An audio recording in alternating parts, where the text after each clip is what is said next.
Welcome to VCR, a vintage cinema rewind. We're bringing old movies to new viewers. I'm Blake. And I'm still on heroin. Heroin Mike. It's Heroin Keith from Rick and Morty. I don't think I look like a Keith, but maybe if I grew my hair out.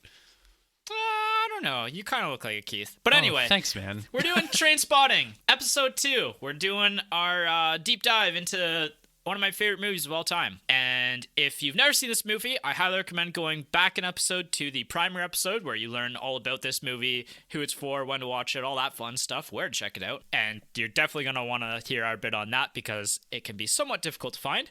But yeah, this is the spoiler-full discussion of Trainspotting. I think at this point, we're just going to dive right into it. And I think we'll start in front of the camera and work our way back. So, where do you want to start? Do you want to start with maybe some favorite scenes, favorite quotes, talk about like some of the themes of the movie? Well, you know what? I'm just going to put my cards on the table. Yep. I definitely did not enjoy this movie as much as you did. That's fair. But it's not because the movie was bad. It's because this movie made me genuinely upset. And that's part of the point. Yeah, exactly. So it's not like I can be mad. It's not like the movie's bad or it didn't do what it set out to do. It's just there's something that happens 30 minutes in that genuinely made me turned my stomach. Well, let's talk about it because we're in the spoiler full section. All right, there's a dead baby in this movie. Yeah, and it is very dead, and it happens. So the whole thing is Sick Boy and his lady friend, and we don't even know at that point whose baby it is either. That's right. There's this apartment where they all gather, and there's a lady who lives there. Yeah, who Mother Superior. It's Mother Superior's apartment, and then it's at that point in time, it's Sick Boy's girlfriend. Right. So anyways, they all gather there to do heroin, and there's kind of just this baby kind of wandering around. And the first couple times it happens, it's funny in a very dark way. Mm-hmm. You know what I mean? One of the first scenes of the movie is them all doing heroin, and this baby is just wandering around. And you're just kind of like, haha, oh. Yeah. It's funny in a very bleak way. But then there's this moment when they all fall off the wagon, and then the mom starts crying, and Rent Boy even narrates she might have been crying out for a while before I came to, and then they all go to the crib and the baby's dead. Yeah, it died, and it's really dead. Yeah, died. It dehydrated, malnourished, neglect, completely neglected. And what's even more heartbreaking is Sick Boy, who we find out then is the father. He demands that Mark say something, and the only thing Mark could think to say is, "I'm gonna shoot up." Yeah. And then they all go into the other room. They all do heroin, and the grieving mother says she needs a hit. And Mark is he narrates something like, "I gave her a hit, but after me." Yeah. And it's the TSN turning point of the movie. Because up until this point, this movie, it's funny, it's stylish. You're oh, they're doing heroin, but everybody's having a good time. Nothing's really going wrong at this point. And then that happens. It's almost there's early in the movie, so Tommy, the older brother friend who's got his shit together, he has this girlfriend, and him and his girlfriend made a sex tape, and Mark steals it. Yeah. And it's kind of framed as tee-hee. It's a little mischievous little prank. You're kind of oh, that little scamp. And then there's a scene where Tommy's girlfriend wants to have sex while they play the sex tape. Right. And she realizes that he doesn't have it, or that he lost it, and he's worried that he might have accidentally returned it to the video store. Yeah. And she's clearly very upset, but it's kind of funny. You're haha, what are those lovable little scamps gonna get up to next? Yep. And then dead baby, and you're just ooh, it's a punch right in the stomach. Right. You're ooh, the consequences are much more dire than I thought. Yeah. And that's where I'm going to compare this to Requiem for a Dream, because Requiem for a Dream, it shows every character over time, whether they're trying to be better or not, eventually succumb to whatever addiction or problem they have. Whereas this one, it's almost in a way more sinister, because it draws you in oh, this is happy fun times. They're doing drugs, but things haven't really gone wrong. The worst thing that's happened so far is the loss of the sex tape and maybe Spud pooping himself in the bed. Oh, Spud. And that's really, like you said, the dead baby is just the biggest mic drop of film of all time, like one of the biggest mic drops of film, where it's just like the next 30 minutes there's not a laugh. Like you're sitting there like this isn't good. Like none of this is happy. Like there's the life has been sucked out of this movie, basically. The air's all been sucked out of the room. And there's a really great quote actually at that point in time, and I'm just gonna bring up a section of it. Our only response was to keep on going and fuck everything. Pile misery upon misery, heap it up on a spoon, and dissolve it with a drop of bile, then squirt it into a stinking, puerile vein and do it all over again. And that is a really great way to describe the next 30 minutes of this movie.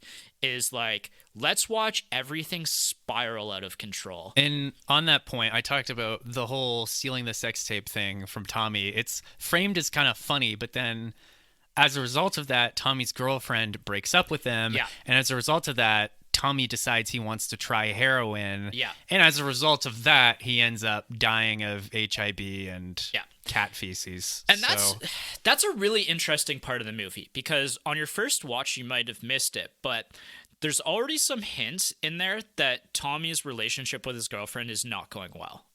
That they're on kind of the brink of breaking up. There's a really funny part when they're all at the bar together and Spud and Tommy are talking about relationship stuff, and Gail and Lizzie, their girlfriends, come back, and those two say, "What are you two talking about?" And those two yell back, "Football, what are you talking about?" And they both yell back, "Shopping," at the same time. And it's a really comical scene, but there's also that underlying of like Tommy's relationship is on the rocks here. Right, because he was talking to Spud about how he forgot her birthday and he bought tickets to Iggy Pop. Right. And then Spud's like, "Well, what are you going to do? Like, are you going to go to her birthday or are you going to go to Iggy Pop?" And he's like, "Well, I paid for the ticket." Like, yeah. So here's an interesting argument here. Begbie is the clear and obvious worst character right off the bat.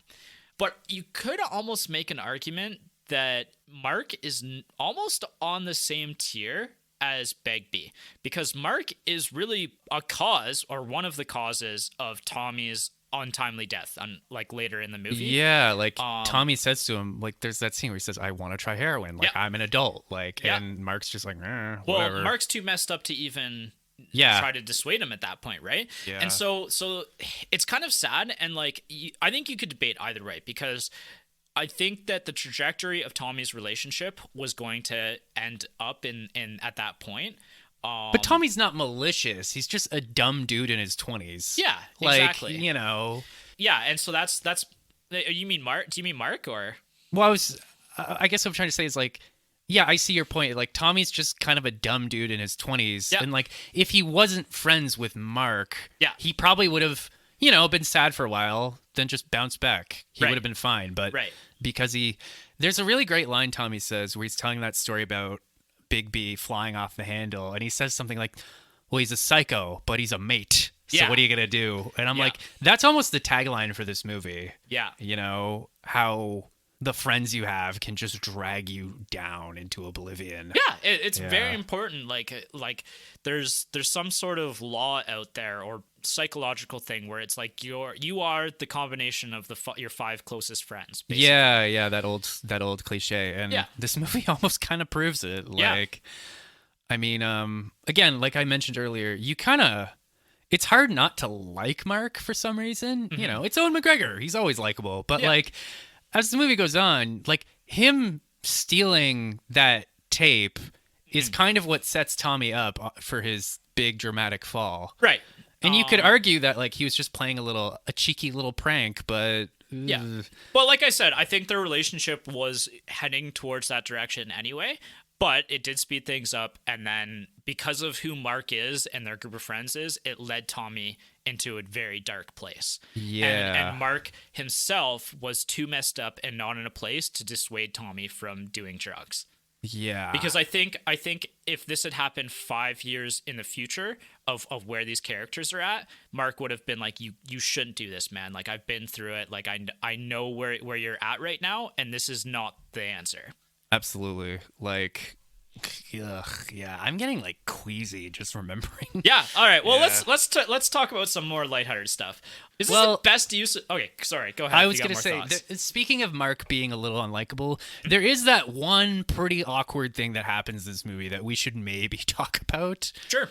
he accidentally has sex with an underage woman. Yep. And it seems to continue the relationship. Yep. And holy crap, has that not aged well?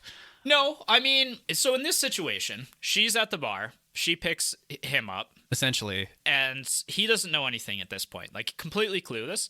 And when he finds out, he tries to cut things off and say, there's no way in hell. And she says, well, there is, because you're either going to keep talking to me or I'm going to go to the police. Yeah. So he's not in, like, he's in a lose-lose situation here. You can't just pin this on, like, Mark's a bad guy for sleeping with an underage woman. Mm-hmm. And I will say that, like, Diane's the one shining aspect in his life. She is the only person. She is the most adult person in his friends and family. That's a very interesting way of putting it, but yeah, like they have a chat later on in the movie where she basically just tells him like the world's changing, blah blah blah, and that's what inspires him to move to London and get a job as a real estate agent. Right. Which I guess you can just fall right into, but there's that really funny scene where he wakes up after the night and he goes into the kitchen. Her parents are there like, oh, do you want some coffee? He's like, so you're flatmates? And they're like, oh, that's funny. That's a new one. Yeah. And then she comes in like her high school schoolgirl outfit. And it's just like, ooh. Yeah. Uh-oh. Yeah, I mean, I don't think it's problematic, but there's going to be people who are going to be squeamish about that. Yeah, I was definitely, well.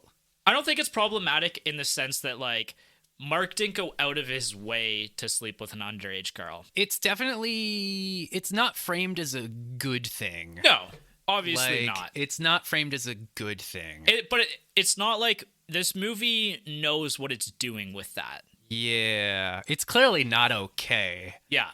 But yeah, it's so... And this movie isn't trying to make it okay either. Yeah. Is what I'm trying to say, I guess. But it makes it complicated in that you're right. She does kind of give him good life advice. Yeah, so. she's basically his guardian angel in this movie. The only shining beacon. Well, I never thought of it like that, but what a weird... That almost kind of highlights just kind of how pathetic Mark is, though, right? Yeah. Like, if this high school girl is more adult and more mature than he is. That's what I mean. Like, yeah. I've seen this movie a lot, right? So I've had a lot of time to think about some of this stuff. Fair enough.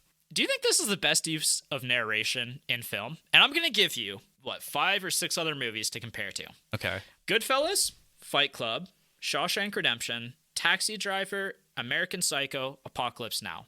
6 greatest narration-heavy movies of all time. Do you think this is the best use of the narration? I don't know that it's fair to compare it to those other movies, but like this Not movie, the movies, but the narration aspect. The narration. Yeah, you got to think about that because this movie, like I said, is heavily narrated by Ewan McGregor. Mark Renton. Yeah.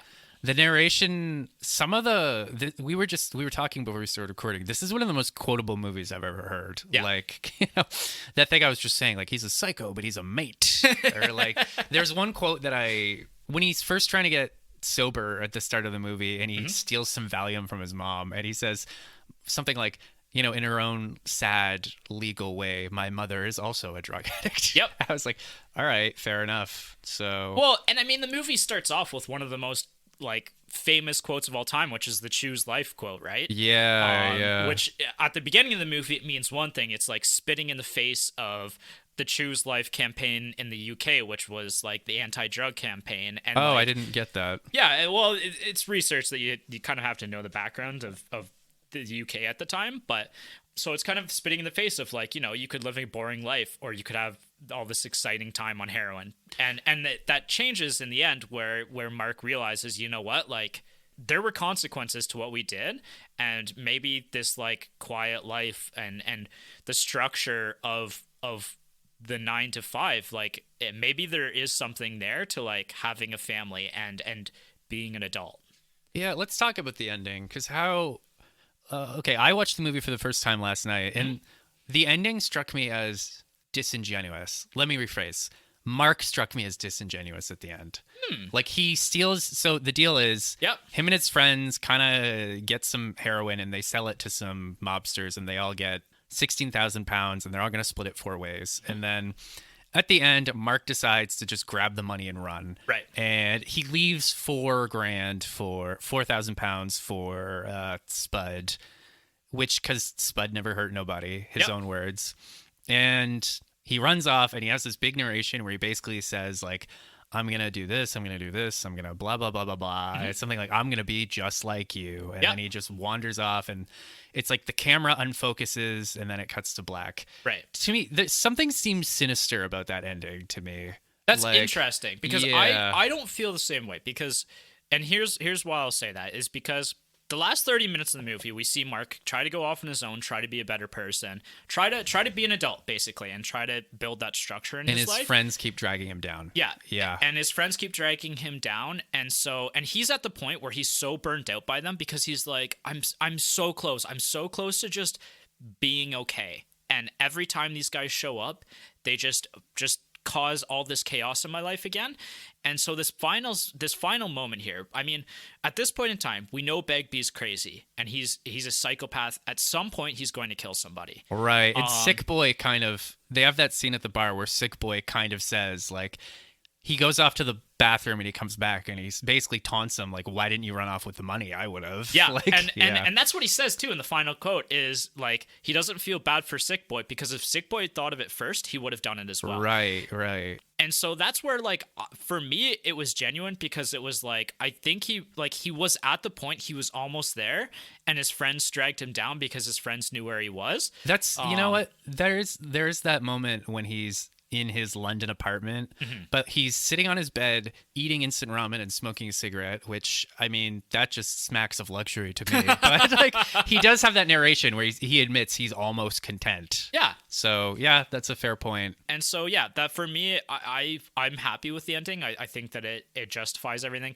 There's that gut punch where, like, you know, Spud's awake when he's leaving, and you're like, oh, like, goddamn, like, you know, you feel Poor just so Spud, bad for him. yeah. And then Mark does, like, leave him a little bit of cash at the end. Maybe which is part nice. of the reason I found it disingenuous is that I did watch part of the sequel and I know what happened to Spud and everyone. Yeah. So I was kind of... Yeah, you're coming in a weird place slightly. Yeah, also, like, I don't know that I was rooting for Mark by the end of the movie. That's fair. I was kind of like, I don't know, man. Like, you're not a great guy. So... Yeah, that's completely fair as well. Like, if you're not rooting for him, like, yeah, him succeeding at the end maybe isn't right. But I don't know, like, at the same time, though, like, he's basically the embodiment of drug addiction in this movie, right? And to see him be able to get clean and move on with his life, he's like the everyman drug addict character. Yeah, exactly. Yeah. And so, like, that's like the shining beacon. I guess that's where you contrast with Requiem for a Dream, right? Where everybody goes like, everybody ends up at the worst possible point and there's no happiness at the end. I guess we've seen Mark get clean a couple times in the movie. Yeah. But he almost always ends up collapsing right back into it. Right. Sometimes through his friends, sometimes through, again, I mentioned before, this movie does kind of tackle the more mental health aspects of drug addiction and how, like, when Mark, there's a great scene early in the movie when, like, they're all sober and Mark and Sick Boy, they decide to go to a park and shoot BB guns at dogs. Like, they're so bored, they're so miserable, they're so disenfranchised, this is the only thing they can think to do. And then I think after that scene, there's a narration where it's like, we decided to get back on heroin right away. Right. I might be remembering that wrong. No, but that's pretty much it. Like, I think one other bad thing happens, but and that's such a funny scene too, because it's so terrible, but you can't help but laugh. Yeah. That's back in the first act when things seem funny and mischievous, not terrifying and horrible. Yeah. One of my favorite quotes is, and this is also one of my favorite scenes of the movie, and I'm going to explain why, is when the guys all go out into the middle of the Scottish like wilderness, basically, because Tommy wants to go on kind of a nature walk. Tommy, the healthy one, wants to go on a hike. Yeah, and it's really funny because this is kind of in the wake of all of their crazy nights and all of what happened with, like, Tommy and his girlfriend and Spud and his girlfriend. Like, it's kind of like, you know, the post, like, how are these characters going to all respond to all of their situations and everything going on? And so it's kind of building up, like, okay, this is going to be an interesting talk where everybody maybe learns something, like, everybody's, you know, going to talk about their problems, like, maybe there's, you know, Tommy's gonna bring up the tape and then Mark will say something. Maybe like, we're maybe all we'll gonna get learn some redemption something. here, yeah. right? And so nobody's happy to go out here except for Tommy. And then so they're walking, and Tommy says, doesn't it make you proud to be Scottish? And then, like I said, one of my favorite quotes of the entire movie is Mark just going off on him. And so I'm going to say the quote, "It's shite being Scottish. We're the lowest of the low, the scum of the fucking earth, the most wretched, miserable, servile, pathetic trash that was ever shat into civilization. Some hate the English. I don't. They're just wankers. We, on the other hand, are colonized by wankers. Can't even find a decent culture to be colonized by.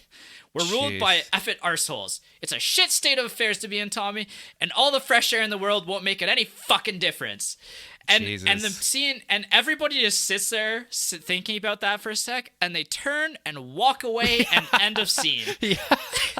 I didn't, just thinking about it in hindsight, like it's almost kind of a metaphor for like what happens to Tommy, right? Right. Like he wants to go have this nice nature walk and climb this mountain, and they're just dead weight pulling him back with them. Yeah, that's a really great way to think of it as well. Like they're just dragging him into their own despair. Yeah, and I really love it because, like I said, it's building towards something. Like it feels like the movie is going one way, and Mark just completely shuts it down. Yeah. Fuck your nature walk. Yeah. Yeah. Like none of them are just ready to deal with any other problems yet, and that's really it's funny because like they're all drinking too. Like I think Mark is literally drinking for like a bottle of like scotch or something. Yeah, they're all having beers and stuff. Yeah, they're all having tall boys. Tommy's the only sober one at the moment anyway. Yep. So yeah, and it's a great way. I did read Roger Ebert's review of this movie, and he talked. Yeah, I was a film major. It's the law, and it's just how like he mentions how like they're so strung out and they're so like broken they can't even do something as simple as go for a nature walk. Yeah, like they just can't find any meaning or joy in it. Ooh, I'm depressed now. But what do you think of the dirtiest toilet in Scotland scene? That was another moment where, okay, context. So the first time Mark decides he's going to try to wean himself off heroin, he's going to lock himself in his apartment with all these supplies, but he decides he needs one more hit. So he goes to that one guy and he gets opium suppositories. Irvine Welsh. He gets opium suppositories, but I guess heroin makes you constipated. So suddenly he's not constipated anymore. Yeah. So he has to go to the dirtiest toilet in Scotland, which it looks like a portal to hell. And he accidentally shits out the opium suppositories. So then you see him reaching into the bowl, and it's like, oh god, it's so gross. It's like something out of Silent Hill. Yeah. And then all of a sudden he just slides right down the toilet. Yeah. That's another moment early on where I was sitting up a little straighter, where I'm just like, I'm listening. This movie has some very surreal aspects to it. And I think that's going to appeal to like a certain type of audience as well, right? Because that's like almost like a subgenre of movies. Like we talked about a little bit with 8.5 and how some directors will use that more or less effectively.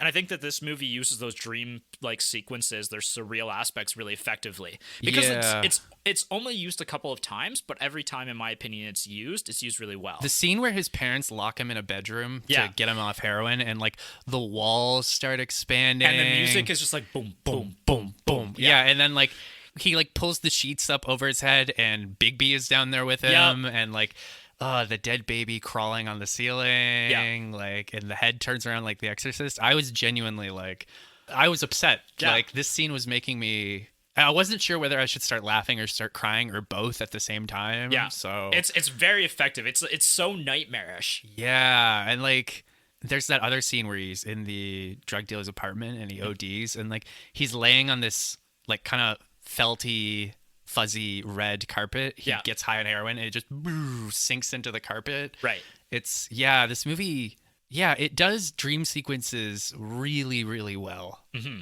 And they're not distracting. They kind of help you figure out that scene where he's locked in the room. Like I was kind of watching it like, this is probably what it's like to wean off heroin. Yeah. Like it's terrifying. The withdrawal symptoms. Yeah. Is there any quotes or scenes that you want to talk about before we move into the effects and filming? Because we're kind of starting to touch around that. There's a few points in those scenes that I want to discuss a little bit further. I was going to bring up the "it's shit being Scottish" quote, but you kind of beat me to it. So let's move on. It's my favorite scene in the movie, probably. So, okay, effects and filming. So let's start with the title itself, because Trainspotting is a weird title to sell this movie to people. Yeah. And so the reason why There's, not to cut you off, that scene where they lock him in his childhood bedroom and there's all the trains on the walls. Yeah. I was like, is that why it's called Trainspotting? So the reason why it's called Trainspotting is basically it started out like Irvine Welsh said that it was kind of a euphemism for taking drugs. Like it was often done in a train station in Scotland. That makes sense. And so eventually, like the reason why he adopted that as the title is because it's an obsessive hobby. Like train spotting itself is an obsessive hobby that is not understood by people who do not practice it. Is train spotting a hobby? Yeah, like apparently, like bird watching, yeah, but for trains. Yeah, exactly. All right. Yeah, okay, weirdos. So basically, like heroin, like from the outside looking in, you just can't understand why you would ever do heroin. You know, I on my first episode of this here podcast we're doing, I mentioned a book by Stephen Pressfield, The War of Art, and how Pressfield argues that sometimes drug addiction is a form of resistance, i.e., like it's a self-defeating way of not pursuing your dreams. And he mentioned something that I thought was really interesting that this movie reminded me of. He pointed out how an addict's life is mind-numbingly boring. You're just going from one fix to the other. It's cyclical. You're not going anywhere. It is broken and tedious. And this movie really highlighted that. Yeah. So we kind of talked about this earlier, how like the ambiguity to Mark's character and whether or not he's a good person, whether or not you like him. And that was very much by design. So the screenwriters of the movie basically described Mark as being a character that's repulsive but also has charm. Like he's essentially makes you feel deeply ambiguous about what he's doing at any given time. Also, if you have a loved one who's an addict, you can kind of relate to that. Yeah. Like that weird mixture of like pity and love, but also occasionally like scorn. Like it's a complicated cocktail of emotions. It's like when you and I were watching the Tom Green stand-up special that's on YouTube, and he was like, if your kid's a murderer, he's like, you still gotta love them, but they're a murderer. Basically. And he's like, he's like, the people you hate are the family of the guy he murdered. This is a weird example, but I remember Vince Gilligan, the creator of Breaking Bad, was talking about how like fans would come up to him like late in the show's run and be like, I don't know if I can root for Walt anymore. And Vince Gilligan would just be like, I stopped rooting for him years ago. What are you talking about? Yeah. That's such a great point. Yeah. Yeah, it's great that like in this movie, there's movies where you're either actively not rooting for the main character, and most movies you're actively rooting for the main character. This one's a weird one. You could go either way. Like you didn't want to root for Mark by the end. Yeah, I think I told you the final scene made me kind of queasy because I didn't like the guy by the end. Anyway, kind of going into how Ewan McGregor prepared for this. So he did a lot of research into drug overdose, drug use, like heroin. He almost took it himself. I did read decided that was probably a bad idea. Hey, Ewan, that was a good call, buddy. Yeah, 100%. But he actually met with the Calton Athletic Recovery Group, like a group of recovering heroin addicts, to kind of learn like their thoughts and what like their experience was. It's really cool because they ended up actually giving those guys a part in the movie. In the intro, when we're getting introduced to everybody, the football team that they're playing against is those group of guys. Oh yeah, I forgot about that. Yeah. So I think that's a really cool tribute to the actual people who have struggled with these issues. That was kind of nice of them. It's like, you get to be in the movie. Can I just say that Ewan McGregor, a notoriously handsome man, looks like shit in this movie. Like, again, he looks like a heroin addict. Yep. Like, again, very much by design. Very well done. Like, shaving his head was a great idea. Shaving his head, losing weight. Like, he's got like... He lost like 20, 30 pounds for this movie, for this role. Yeah, he looks so like I'm a slight, slim guy, but I was looking at him like, oh my God. Yeah. Like, Yeah. The worst toilet in Scotland. So the poop was actually chocolate. Thank God. To ease everybody. Apparently it smelled very good. Well, I don't think I can ever eat chocolate again. That's fair. Yeah. Robert Carlyle, the way he played his role, it was as a closeted gay man, is how he envisioned Begbie the character. That's very interesting. I did read that myself. Yeah. I didn't pick up on that in the movie itself. Although I think I read this. I don't know if this is right. I think Mark is openly bisexual in the book. And there's definitely moments in the movie where I'm like looking at him and I'm like, Yeah, they're like, my gaydar was twitching. well, yeah, I think Heroin in their situation was like a very polygamous situation at that point. There's a moment really early in the movie where Spud is high on heroin and he like leans over and gives Sick Boy a really passionate kiss.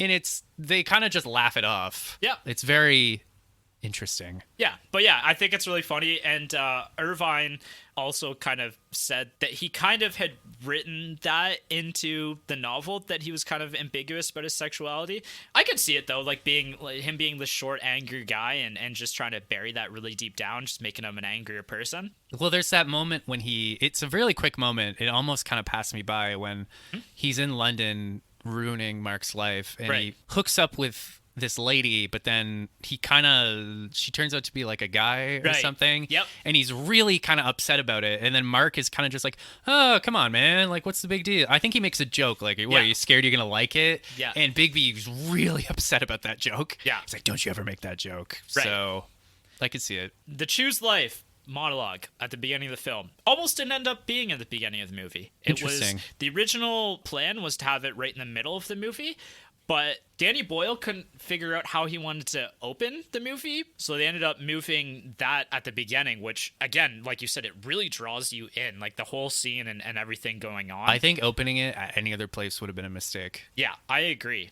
And again, in the second movie is where kind of they talk about like the background of the Choose Life campaign, so once you watch the second movie in full, it kind of explains like stuff, the background of that.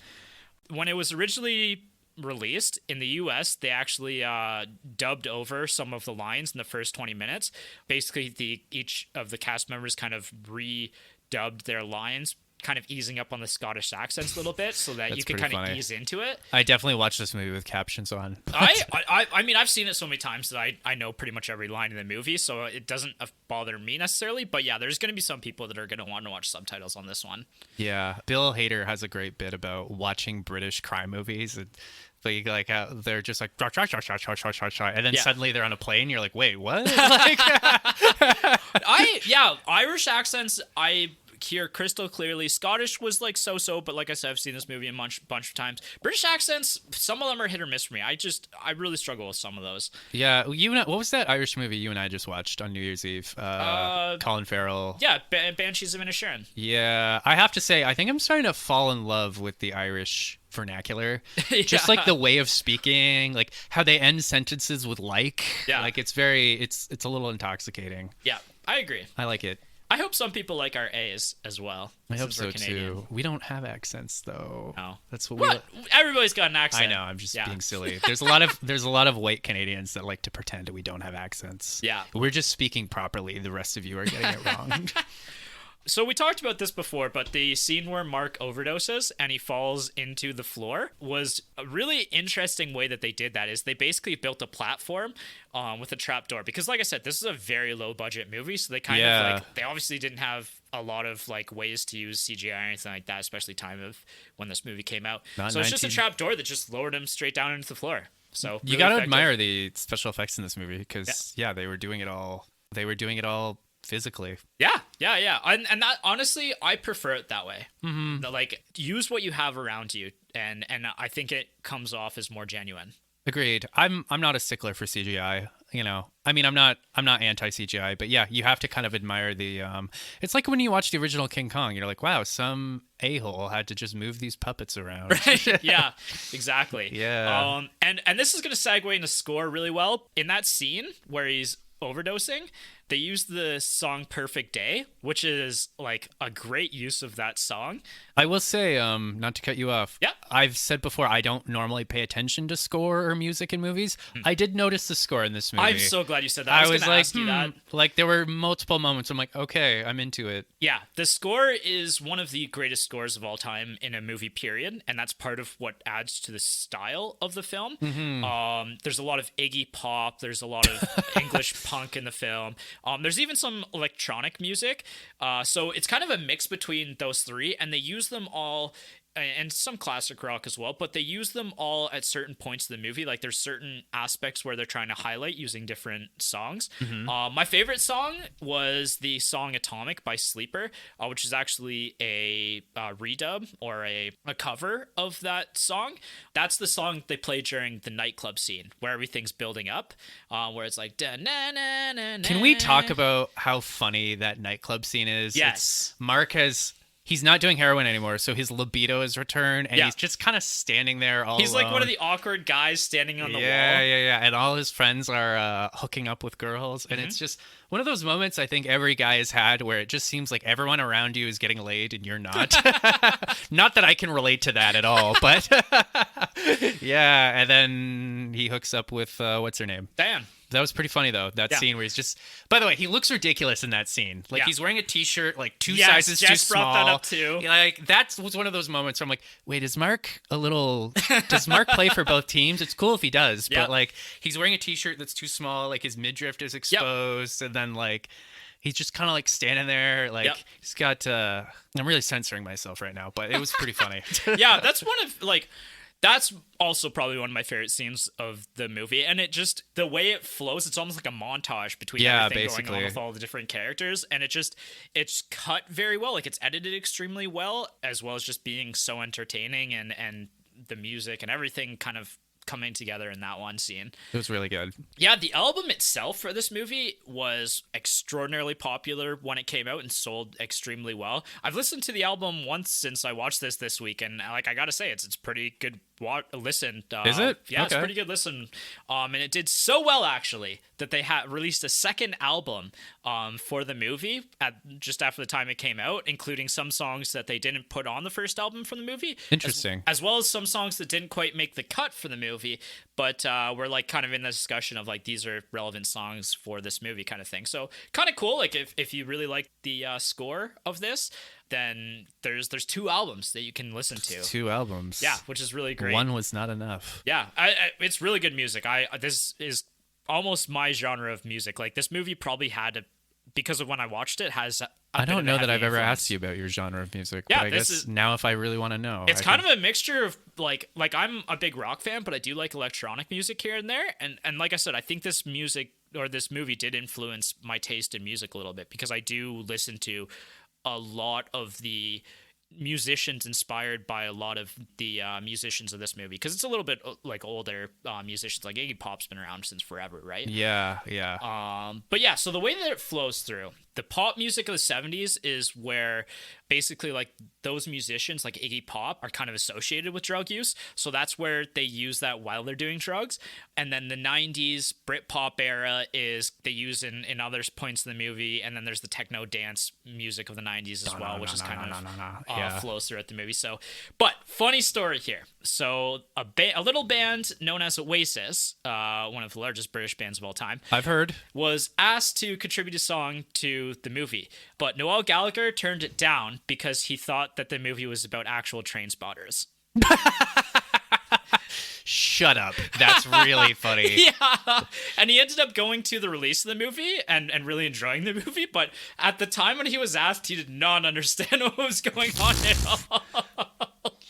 You know, Norm Macdonald has a joke about how he's like, it's like if they put Grapes of Wrath in the grape section. Yeah.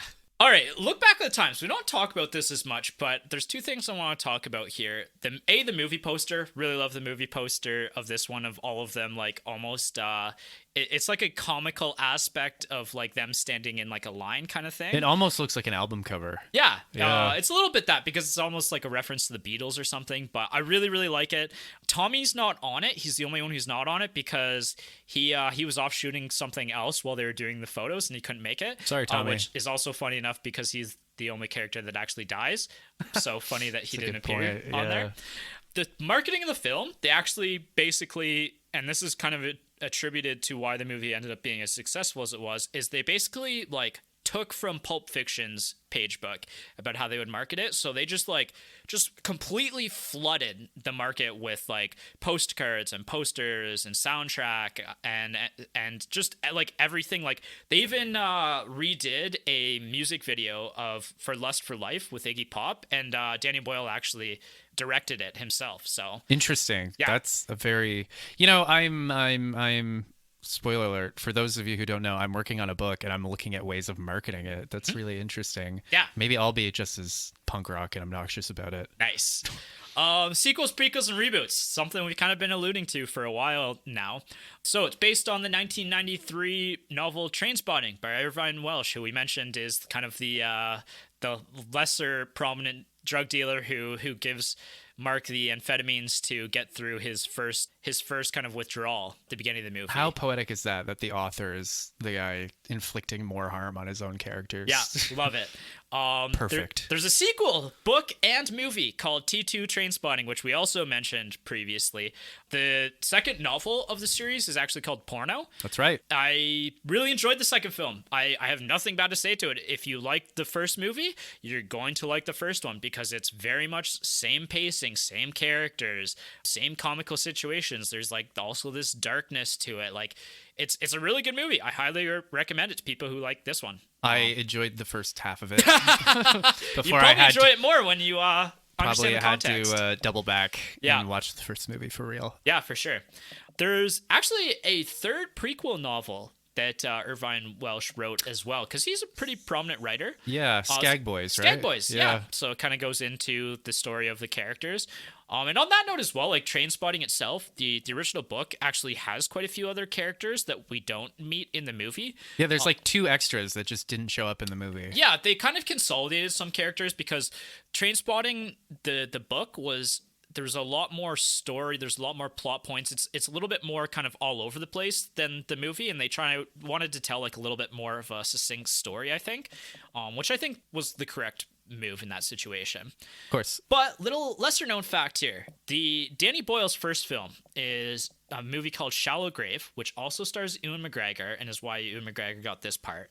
Keith Allen, who I mentioned earlier in our first episode, actually, the guy who plays the final drug dealer at the end that they do their big drug deal with. The guy in the hotel room? Yeah. So he is Hugo the drug dealer, who appears in Shallow Grave as Hugo the drug dealer. So it's the Danny Boyle cinematic universe. Yes. So in this case, Shallow Grave actually takes place after Trainspotting, because Trainspotting, the setting of it is actually the 80s of Scotland, and so Shallow Grave is early 90s of Scotland. So if you wanted to watch them in order and just have like a loose kind of connection to the movies, you could probably go Trainspotting, Shallow Grave, T2 Trainspotting. Kind of like, doesn't Brandon Sanderson, he has all these different series, but isn't there like one recurring character that shows up in like every book he does? Exactly. Yeah.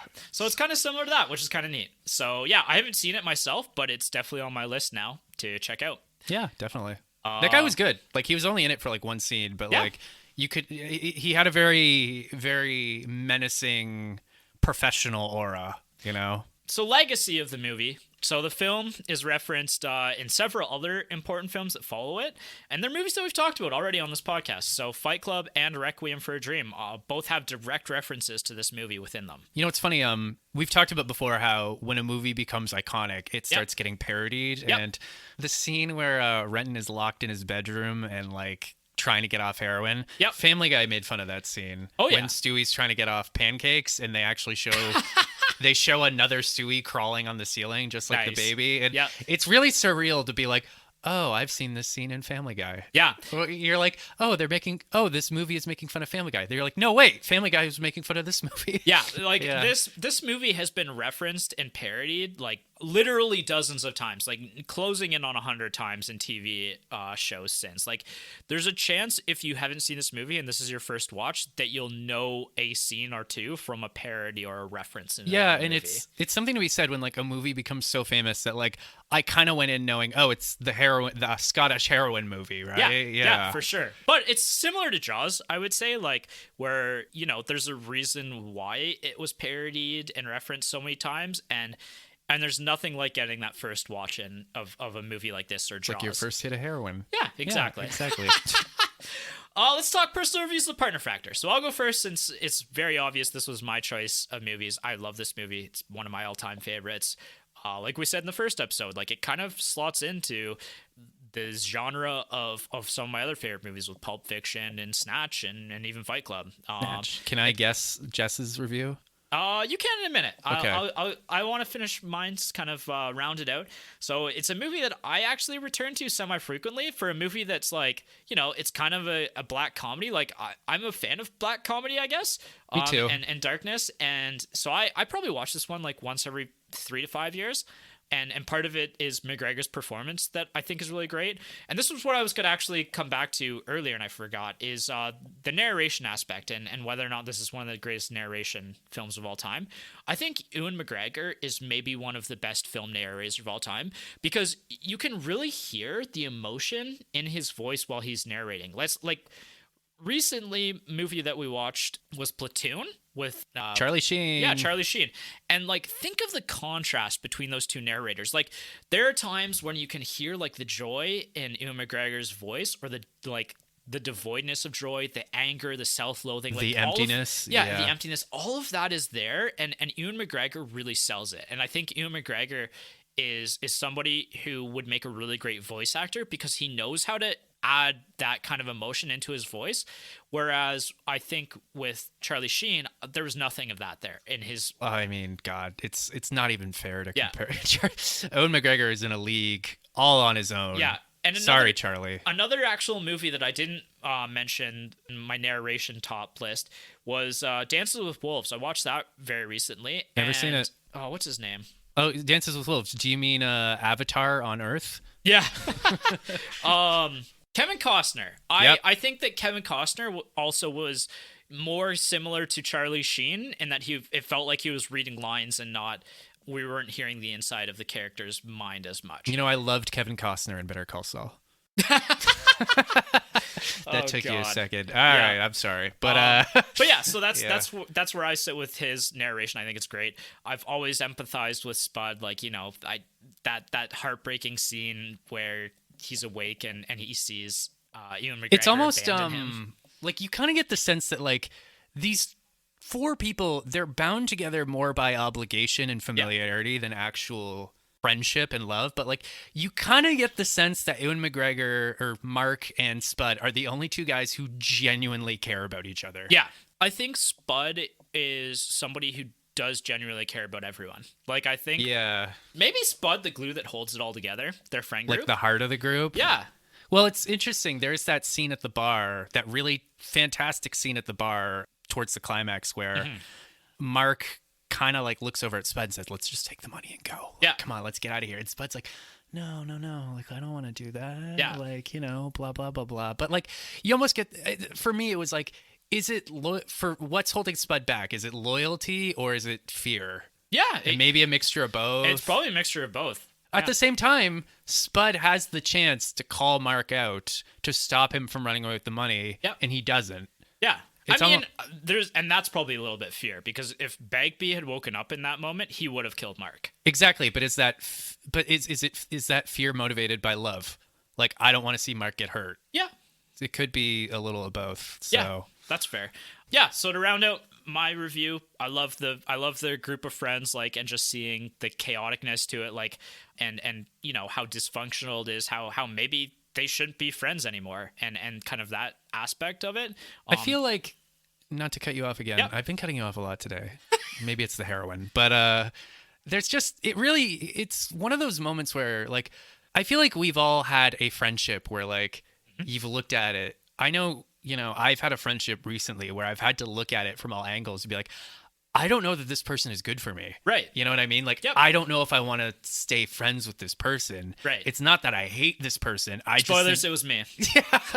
Blake, I'm breaking up with you on the podcast. On the podcast. No. But it's one of those moments where, like, it's not that I hate you, but, like, I just don't think you're good for me. Yeah, and maybe even vice versa. Yeah. So yeah, like that's a really interesting aspect of the movie that I wanted to highlight, and I think we did. That maybe isn't as considered as the obvious elephant in the room, the drug problems. The drug problem. Well, and again, it's interesting, like how I mentioned the movie kind of takes a slightly complex look at drug addiction. It's like, if you live in an economically depressed area, all your friends are addicts. Like, how are you going to get clean? Yeah. Like, how are you going to get clean?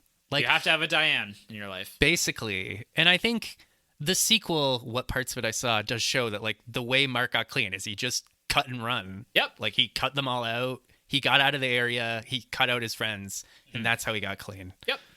Yeah, so for me, one of my favorites of all time, definitely makes my top 20. I don't know where exactly, but it's not in the top 5, but it's up there. I really love this movie. Yeah. And Jess thinks that this is a good movie as well. She gets really squeamish at the parts that you're supposed to get squeamish at. And for her, like, the escapism kind of loses it there. Because, like I said, I think Jess is more of an escapist kind of person than, like, sit down and really, like, want to go through all of these depressing moments and these upsetting points of movies. Like, that's not really the appeal to a movie for her. But, yeah, it's objectively a great movie.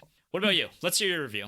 I think I might have something in I might be on your fiance's side. Yeah. Like, this movie made me, like, it takes a lot to rattle me, but this movie made me genuinely upset. Yep. Genuinely nauseous. I think by the end of the movie, when Mark was shooting up, I was starting to get, like, queasy almost. Like, come on. And like I mentioned, like, I really wanted this movie to end. Like, yeah. I was like, I really hope this movie ends soon because it's just so depressing. Mm-hmm. You know, I have a very high tolerance for, like, movies and stuff, but there's one of the things I've noticed about myself is that sort of what really gets me isn't, like, grand tragedies, like Jason Todd getting murdered by the Joker. Like, that's sad, but that doesn't upset me because it's epic. It's fantastical. Yeah, somewhat as well. It's fantastical, but then just the dreary reality of economic depression and drug abuse, that upsets me. Yeah. Like, fun fact, I can't watch Shameless, the TV show. I find it too sad. Yeah. So and you know what? Actually, I didn't even think about that, but that is another show that if you're a fan of that, like, you're probably going to really like this because it deals with kind of a lot of similar aspects of life and people dealing with these kind of struggles. Yeah. So again, I guess one of the things I learned about myself today is it's more the mundane tragedies that upset me. Yeah. So this movie upset me quite a lot. Yeah, and that's fair. And you know, that's also the point of the movie as well. And so I think it was effective at doing that. Yeah, and again, like I said, I have a very close friend who has struggled with hard drug abuse, and like this movie just made me sad for them. Yeah. It almost made me more empathetic towards their struggle. Yeah, and I think that's, again, part of the point, and it does it really effectively. Mm-hmm. I liked this movie. I certainly didn't enjoy it. Yeah, that's fair. That's fair. Do you think you'll ever rewatch it? Somewhere down the line, I think. Yeah. Also, maybe just like you and I are close enough to Mark Renton's age that like we can kind of get maybe the ennui, the feeling of disenfranchisement that comes from being in your 20s. Yep. Maybe when I'm 30, I'll be a little bit removed enough to enjoy. You mean 40? 40, yeah. I'm already 30. That was a Freudian slip. That was denial. But when I'm 40 or 45, I'll be able to have enough space between myself and Mark that I can enjoy it a little more. Fair enough. What a movie. What a life. What a time. Choose life, Michael. Choose life. I'm trying. Who needs reasons when you have heroin? Yeah, my biggest addiction right now is just caffeine, which does not make me constipated. True. Kind of the opposite. All right, well, I think that's a pretty good point to leave it off on is your bowel movements. So up and coming, we have our romance episode coming in February after our 2 episodes of this air. And again, let us know what you think of the format because we're really trying to switch things up and trying to appeal to you, the audience, and tell us, like, does this work for you? Do you want it all one episode? Do you want to split up further? I don't know how we do that. Do you want less content more consistently or more content less consistently? We're just gonna make the amount of content that we make. I'm not trying to I'm not trying to be any more succinct than I want to be. But yeah, we have our romance episode coming up. We haven't actually picked a movie yet, so if you have any suggestions for us, last year we did When Harry Met Sally, which is again one of my all-time favorites. So I'm probably gonna leave it up to you and Jason to decide what we want to watch next, or even the audience. So agreed. Cool. Well, then have a good one, everyone. Have a good one. Talk to you next time. Join us next time for the ultimate hit. Nice. Just like drugs, you're always coming back to us. Exactly.